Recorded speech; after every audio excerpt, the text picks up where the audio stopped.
desde la fuente.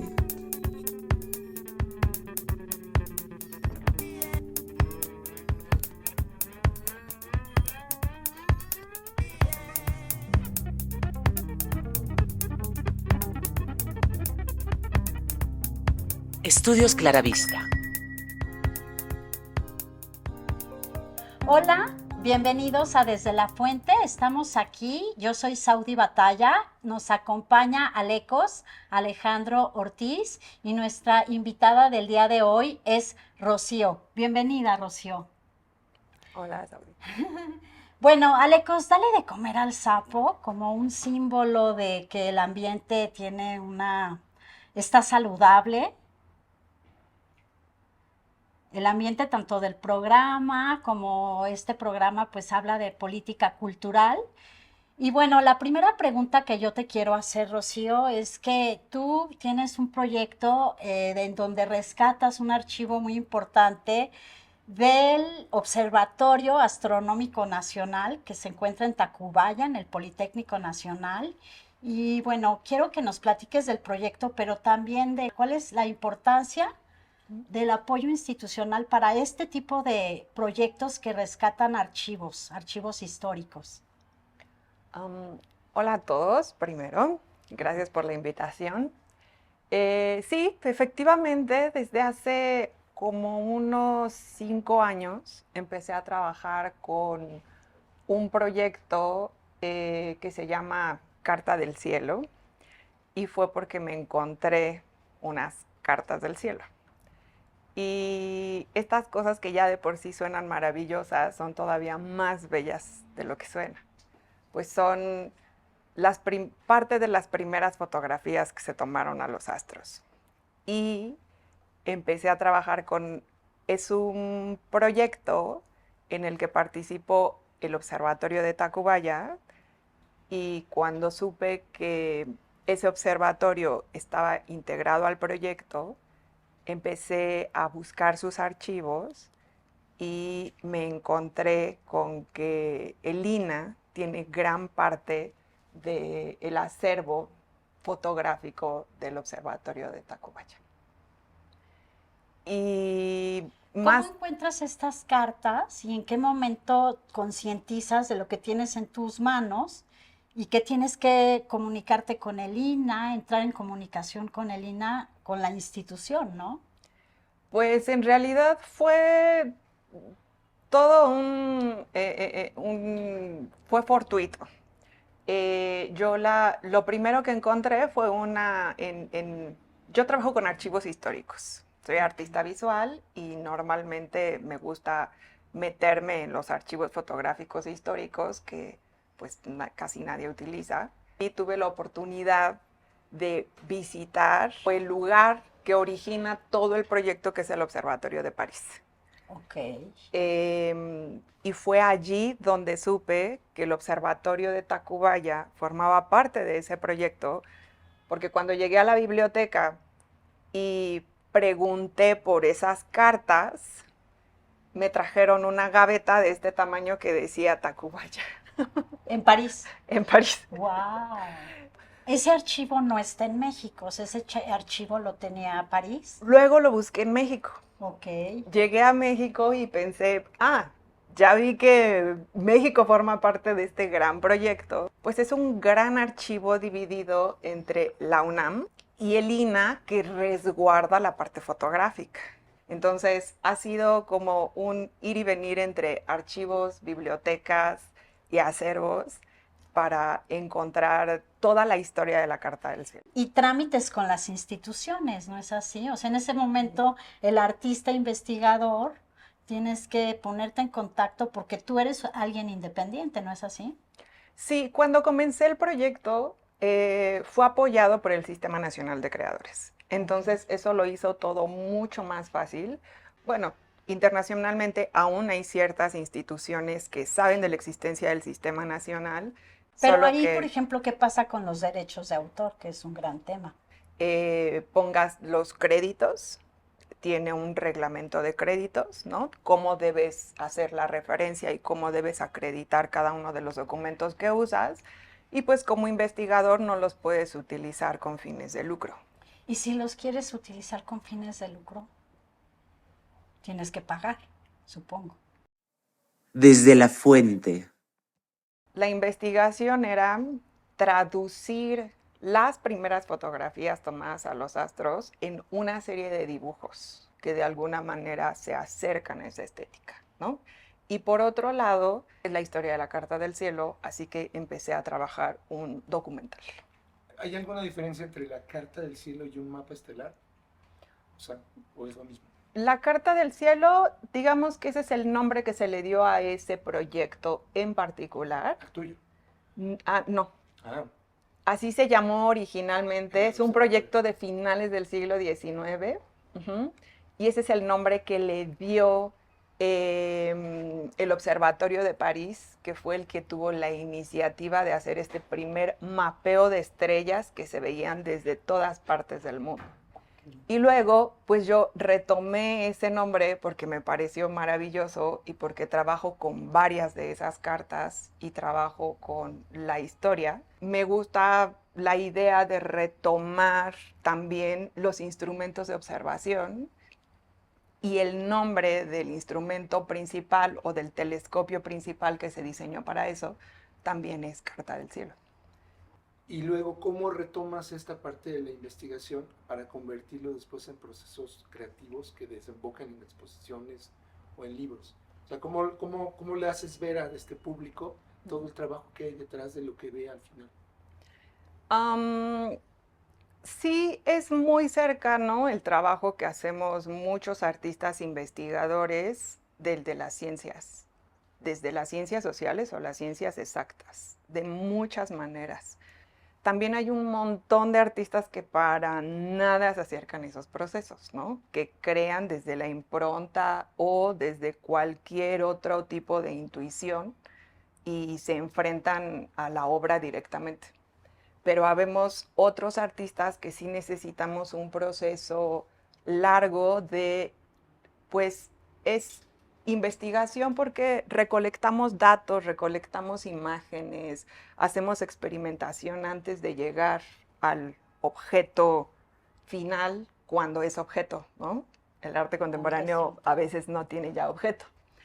Tienes un libro, ¿no? Que se llama ¿Para qué una tesis de arte? Cuéntanos eso también porque es muy interesante. Y tiene que ver con esto que nos dices, este proceso de el artista investigador y multidisciplinario, porque al hablar de la imagen es polisémica y entonces tú nos hablas también desde la creación de un falso documental, utilizar el archivo. Sí, es un libro coescrito con Pilar Villela, Sí. Y donde trabajamos juntas, o más bien nos hicimos juntas la pregunta sobre cuál es el primer proceso de investigación formal de un artista al inicio de su carrera, ¿no? Y encontramos con que es la realización de una tesis. Desde la fuente. Y por eso nos enfocamos en una tesis, en crear el primer manual, porque no encontramos ningún otro, en México para una tesis de licenciatura de arte, ¿no? Entonces creamos un manual que es casi como un recetario, ¿no? De cuáles son el tipo de cosas que vale la pena tomar en cuenta como joven artista o como artista emergente para comenzar a trabajar procesos un poco más profundos y no quedarse en el ejercicio corto, sino llevar el trabajo a algo más significativo. ¿Está disponible en línea? Sí, yo creo que sí, todavía. Platícanos rápidamente de esto del falso documental, el uso de los archivos. Yo comencé desde artista emergente a trabajar con la idea del falso documental porque una de mis pasiones es la historia. Desde el cine documental, lo cual ha sido otro universo.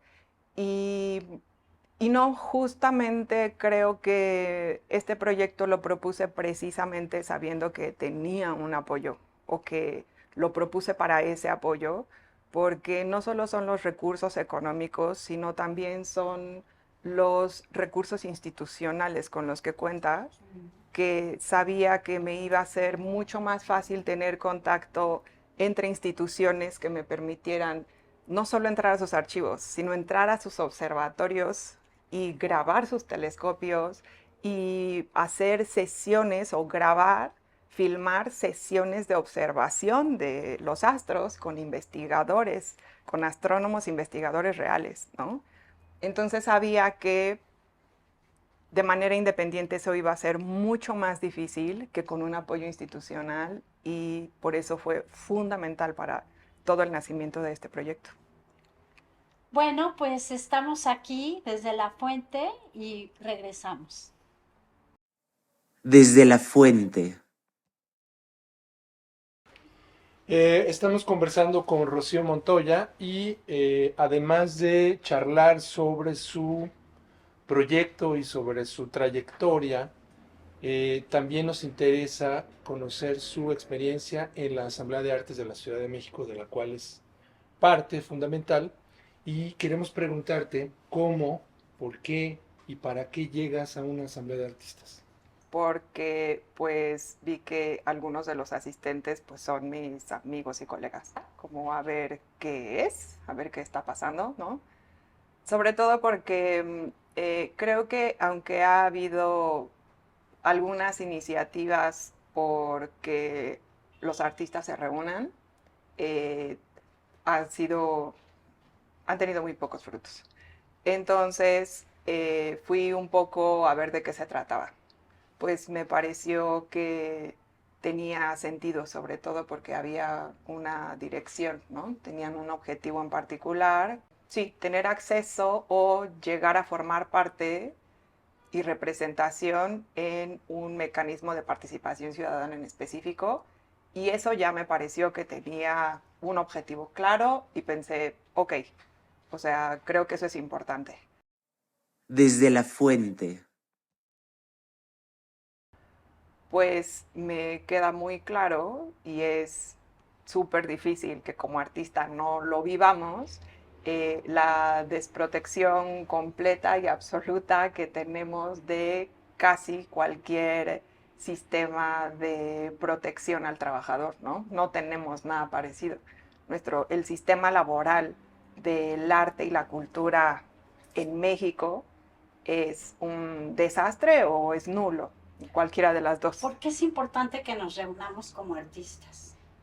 Los grandes proyectos, las grandes iniciativas suceden a partir de la colaboración y no a partir de la competencia en la que estamos metidos permanentemente por el poco trabajo que hay. Es importante también que accedamos o que tengamos algún tipo de injerencia en las políticas públicas.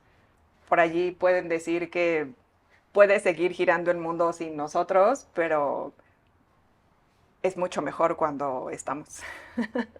Cuando hablamos de que los artistas se reúnen, yo creo que siempre se han reunido, pero para la fiesta, ¿no? Para lo creativo. Pero cuando dices la colaboración en esta jungla y cede uno a la colaboración, o sea, ¿cómo darle viabilidad a una asamblea para que perdure y trascienda? Cuando juntamos esas historias individuales, podemos empujar políticas públicas e iniciativas que también nos beneficien a la mayoría. Este país, más o menos, tiene 1,000 egresados de las escuelas de arte anualmente. Wow, es muchísimo. Eso significa, exacto. Y eso es particularmente de las escuelas que forman artistas. O sea, imagínate además todos los que no tienen educación formal como artistas y que se dedican al arte y la cultura. Entonces los creadores en este país son enormes. O sea, es una comunidad gigante y necesitamos trabajar para que nos convirtamos en un músculo social. ¿Cómo ves tú que la única manera para realizar una producción creativa sea a través de becas o a través de apoyos? o tú misma en tu experiencia, cuando no tienes alguna beca o algún apoyo, ¿cómo le haces para...? Digamos que el círculo del arte y la cultura son muchos círculos en realidad, ¿no?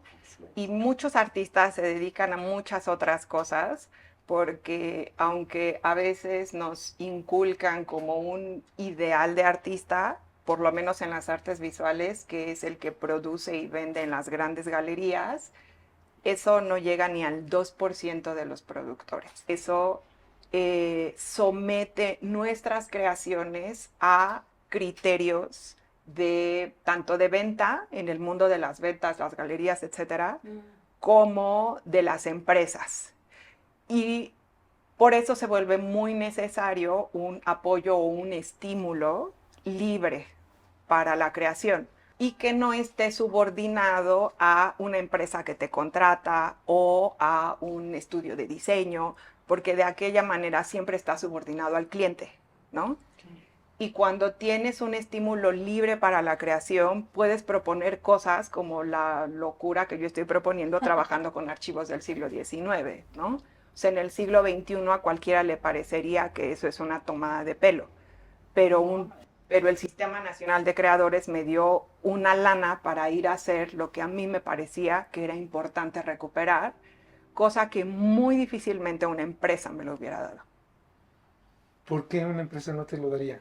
Digo, estamos hablando del ámbito de lo público y de lo privado. Son muchas las preguntas que pasan por mi mente para hacerte, pero mencionabas al inicio de este bloque que, o sea, aparte de que tenemos el derecho al acceso a la cultura o los derechos culturales que el Estado tiene que proveernos de este acceso a la riqueza cultural, los artistas pareciera que hemos olvidado que tenemos el derecho a la creación, como que ese derecho no está consignado en ningún lado. Tenemos derecho a ser artistas, ¿no? Y en esa disputa, digamos, por la narrativa, está lo que nosotros estamos dando en llamar que para ejercer o crear una política cultural también se necesita tener una cultura política, ¿no? Ejercer nuestros derechos, unirnos para pelear por ellos y pelear en el ámbito de lo político, con argumentos técnicos, ¿no? Cuando estamos hablando de presupuesto. Entonces, ¿cómo desde la asamblea construir esa argumentación? ¿Cuál es la agenda que tú ves que está ahí apremiante en este momento? Creo que lo primero tiene que ver con, sí, con la legitimación del derecho de ser artista, ¿no? Y de que los artistas, pues, más que ser considerados como los parias de la sociedad productiva, seamos considerados, pues, verdaderamente la clase intelectual, porque de verdad lo somos, ¿no? Y por otro lado, bajo esa carga que significa pensar e imaginar posibilidades de la realidad que la realidad podría no tener en su naturaleza, ¿no? Que es una responsabilidad real, ¿no? Es la responsabilidad de crear. Creo que además de eso, hacerlo con una fuerza o un músculo colectivo nos puede permitir tener injerencia en las políticas públicas porque necesitamos una serie de derechos laborales para poder ejercer tanto nuestros derechos de ser artista como los derechos que sí están marcados también en la Constitución, que son los derechos culturales de las personas. Cuando los espectadores llegan a un museo, a un teatro o al cine, a ejercer su derecho al arte y a la cultura, es porque hay un montón de creadores que han trabajado para que eso suceda. Y creo que en la mayoría de las ocasiones se anulan a esos creadores y se da por hecho que México tiene una diversidad cultural enorme y que México es uno de los países que tiene más arte y más significativo porque además tiene una larga historia estética con ella, ¿no? Pues sí, pero todo eso lo sostienen los artistas. Y hoy día lo están sosteniendo con su propio trabajo y que no está ni suficientemente reconocido, ni hay políticas públicas que los protejan como si, digamos, se protege el arte y la cultura en el extranjero, pero en México no se protege a sus artistas y a sus productores culturales. Es increíble que en este momento no sepamos cuántos artistas, investigadores, docentes, gestores hay en México. Hay una sola base de datos que es el TELAR, que tiene 42,000 inscritos, ¿no? Por eso hemos jugado entre el Sistema Nacional de Investigadores y la base de datos del TELAR, que tienen el mismo número.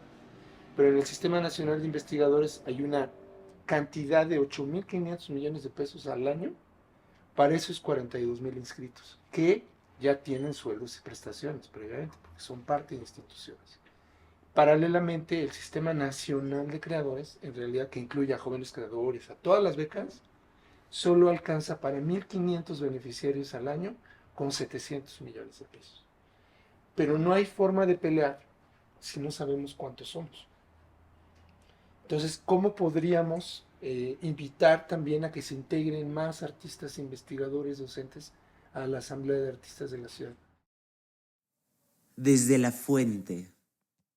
Toca hacer desde la asamblea y de la asamblea hacia afuera un proceso de alfabetización política, porque creo que eso nos falta tanto en distintos estratos de la sociedad, aunque lo empezamos a ver de alguna manera con los últimos cambios gubernamentales, ¿no? Ha habido un proceso de alfabetización política, pero me parece que tenemos que ser todavía más incisivos o todavía dirigirla mucho mejor dentro de la comunidad artística, porque como muchos artistas, muchos creadores se han mantenido al margen de la vida política porque, pues, no, digamos que allí solo los artistas que se acercan a la política solo son el círculo rojo, ¿no? Sí ha habido artistas muy cercanos a figuras políticas muy serias, ¿no?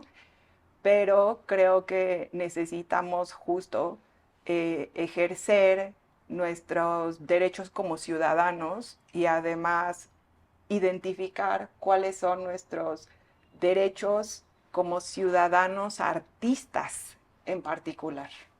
Y creo que es a través de un proceso de alfabetización y que supongo que es gradual y que esperemos que la Asamblea, esperemos ir generando mecanismos para que eso vaya sucediendo tanto al interior de quienes ya se acercaron como para que sea atractivo para otros y se acerquen a lo mismo.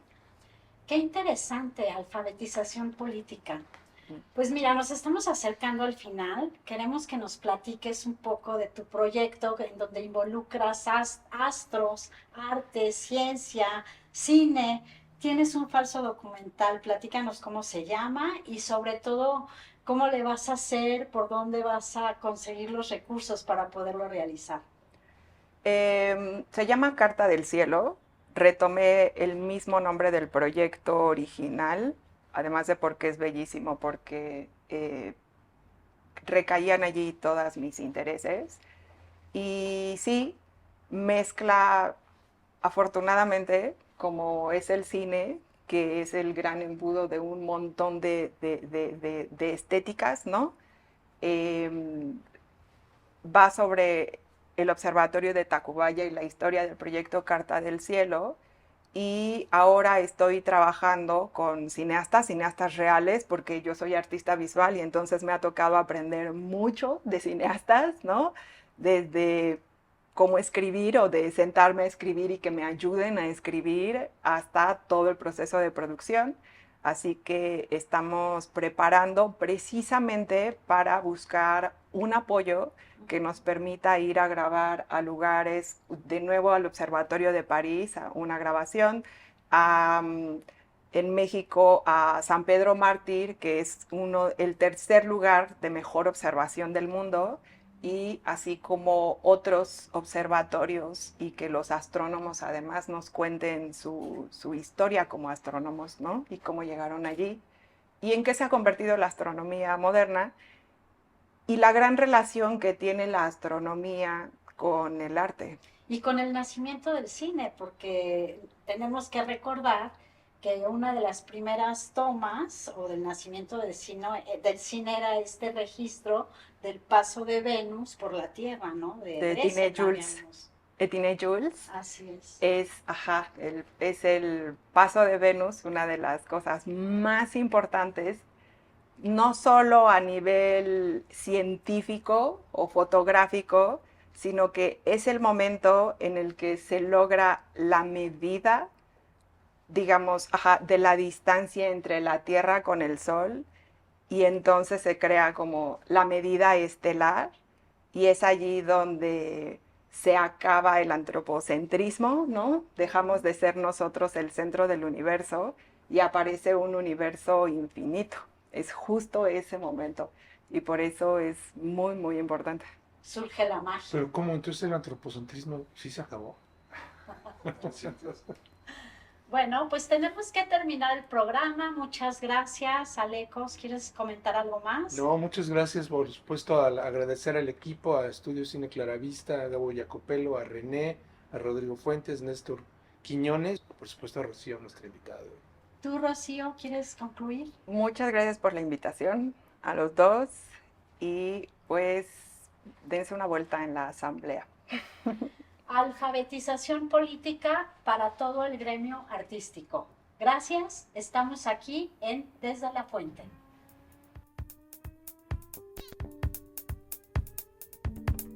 Estudios Claravista.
Desde la Fuente.